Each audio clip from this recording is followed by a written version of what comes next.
One of the first acts of civil disobedience at the Democratic National Convention took place on Tuesday just outside the Time Warner Cable Center.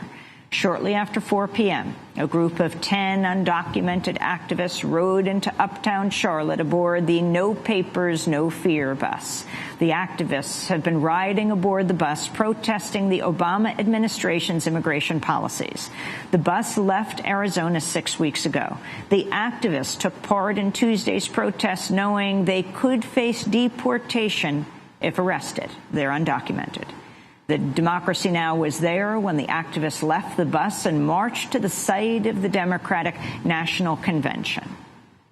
No papers, no fear. No papers, no fear. Good afternoon. We are here to ask President Obama what his legacy will be. Will he be the president that has deported the most people in U.S. history, or will he recognize our dignity and our right to organize? For that, we are risking arrest.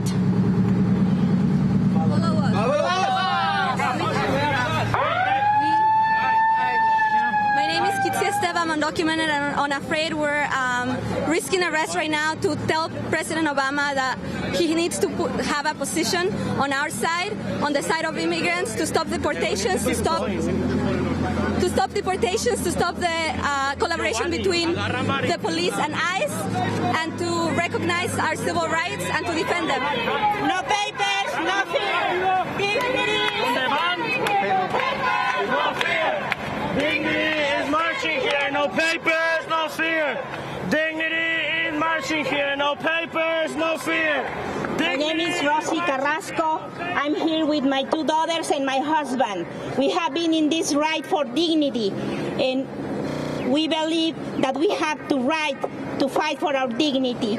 We are here because we want to make sure to send a message to President Obama. We know that we are risking arrest, but we know that it's up to the sheriff to turn us into immigration, and we know that it's up to immigration to turn us into deportation proceedings. And we know that we are facing this because the policies of the President Obama. We want to know, we want to ask him to stop the deportations, to stop the collaboration within the police and ICE, and we will continue in organizing ourselves. We want to let families know that if you are organized, if you are unafraid, and if you have the support of their community, you will be able to fight for your civil rights and for your right to belong and to stay here. Thank you. My name is Ireri Unsueta. I'm 25, I'm undocumented, I'm queer, and I'm standing here next to my parents with my sister in the crowd because we want to send the message to President Obama to ask him which side he is on. It's time for him to choose whether he's going to keep deporting people or he's going to support families like mine and mixed status families who are here trying to make a better life for themselves and for all of us. This is for every family in the United States, whether they are documented or not, to continue fighting for our rights and organizing. My name is Martin Unsueta. I am undocumented. I've been living in this year for 18 years. I'm paying taxes, and I'm paying more taxes than Citibank. I'm here because we are against the separation of the families, against the 289G, and against all the discrimination that is this society is making against our community. Queremos trabajo, no migra al carajo. Queremos trabajo, no migra al carajo. Queremos trabajo, no migra al carajo. Queremos trabajo, no migra al carajo.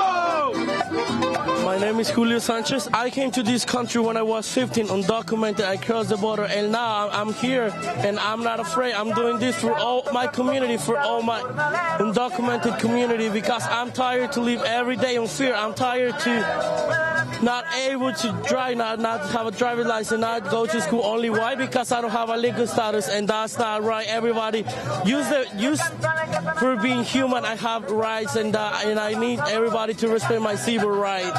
Right now we are in this North Carolina at the DNC, and we just trying to do a city disobedience, like close the streets, and we are here in front of the DNC where all the Democrats are, and we want to tell them that They need to hear, they need to know what we need, and they need to do something about it. This is, we doing this just to show them that we're not scared anymore, we're not afraid, and we're here, and we don't got papers, and we're not afraid. Now, if you got arrested today, would you face deportation? Yes. Education, not deportation! Education, no deportation! Education, no deportation! I'm Major Green with the Charlotte-Mecklenburg Police Department. Can I have your attention, please? You're impeding traffic here at 5th and College. I'm instructing you that you need to leave this intersection. You need to remove yourself from this intersection. If you do not leave, you will be arrested. You have 5 minutes to leave this intersection. Are you fearful your mother could be deported from this demonstration? I don't fear my mother will be deported. I think the community will know what to do, will organize, and not only but us, but all other people that are fighting will be safe, because an organized community is a safe community. I need you to leave this intersection or you will be arrested for impeding traffic. If you choose to leave, you can leave by 5th Street towards Trine Street, traveling west on 5th Street. The police have cleared the street. The 10 immigrants, the 10 people who decided to take a stand today outside the Democratic National Convention, we asked each as they were going into the police wagon, as they were being handcuffed by the police, why they're doing what they're doing today. I'm tired of being undocumented. I'm tired of losing opportunity. What does it mean that you're getting arrested right now for you? Because police and ICE collaborate every day, making this public, hoping to show the community that they can organize themselves and to bring this message to President Obama for him to actually listen. Could you face deportation now that you're getting arrested? I don't know yet. That's going to be up to immigration and the sheriff, but I'm willing to risk it. Anything else you'd like to add? I am proud to be doing this with my parents. We are risking arrest because we are fighting for our right to organize, our right to be with our families. We want President Obama to stop deportation. We have been arrested because we didn't civil disobedience, because we were trying to defend our families. And this is what happens every day in our community. When we don't have a license, we get stopped and we get detained. We want them to respect our dignity, to respect our civil rights, and to stop separating our families. No papers, no fear. Dignity is standing here. No papers, no fear. No papers, no fear.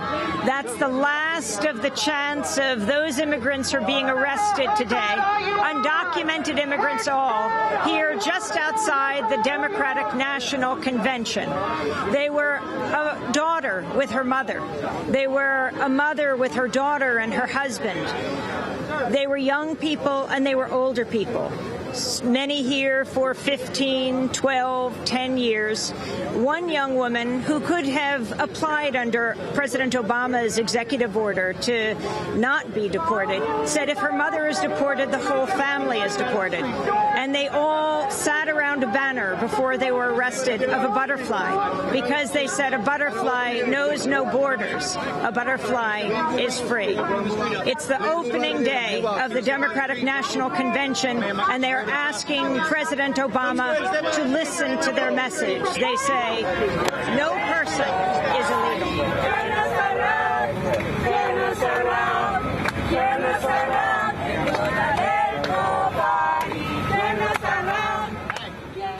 The 10 undocumented immigrants who were arrested have been released. But as they got arrested, they knew they could face deportation. Democracy Now!'s Mike Burke spoke to Tanya Unzueta. Her father, mother, and sister were arrested during the action. It's called the No Papers, No Fear Right for Justice. It began on July 29th in Phoenix, Arizona. About 30-some writers started there, including myself, about 6 weeks ago. And towards the end, we're some 40 people from Phoenix, Tennessee, North Carolina, Illinois, Wisconsin, Texas.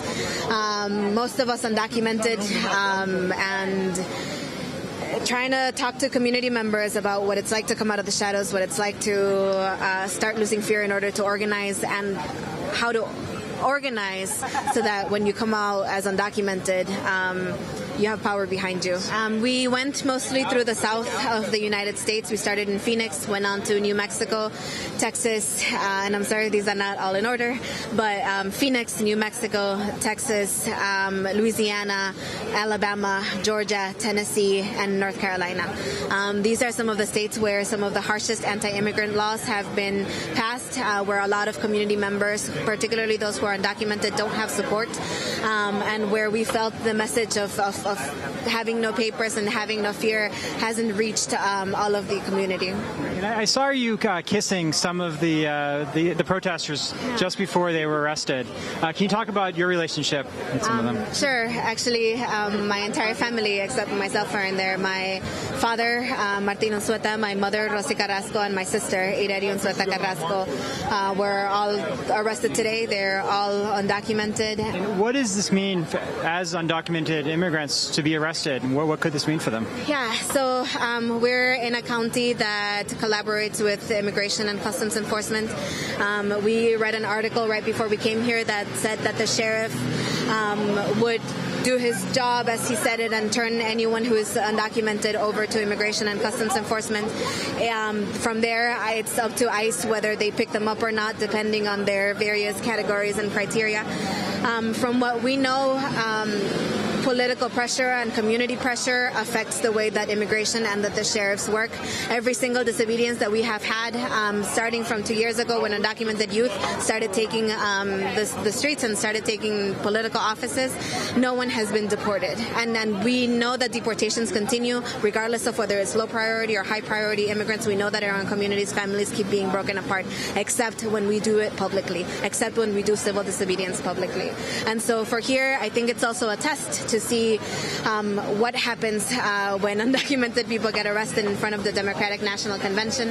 I think it's important to highlight that if it wasn't for the policies that allow collaboration between police and immigration enforcement, this kind of act, peaceful protest, would not risk people being put into deportation proceedings. And to me, it's a symbol of how little sometimes it takes for someone to be placed in a position where they could potentially be deported.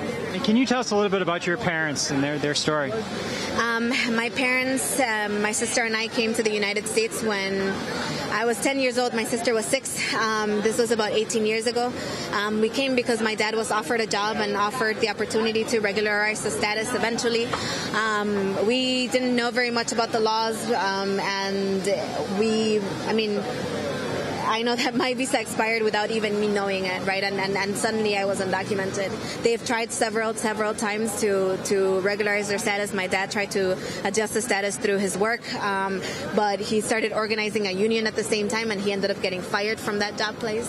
My mom has started that process. I myself have tried in the past to return to Mexico and come back with a visa, which was denied to me in 2001. And so, meanwhile, we're students, we're workers. I just graduated from graduate school. My sister is a college graduate as well. My dad works organizing workers who have been unfairly fired, and my mother works with social services, informing people about what access they have to services in the city of Chicago. And considering Mitt Romney's stance on self-deportation, why did you choose not to go to Tampa? To me, the difference is that the Republicans, particularly Mitt Romney, has chosen what side of history he's on. He's on the side that says that people should self-deport without consideration of what our history is, what our ties to the community are. I think Obama still has a chance to pick whether he's going to be the person who has deported the most people in U.S. history, or whether he's going to give someone like me, like my family, the opportunity to regularize their status.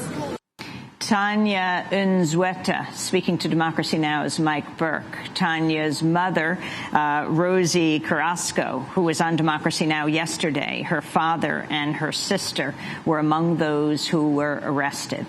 Of the 10 undocumented immigrants arrested in the rain just outside the Democratic Convention yesterday, they've all been released. If you'd like to see our interview with Rosie yesterday here on the broadcast, you can go to democracynow.org.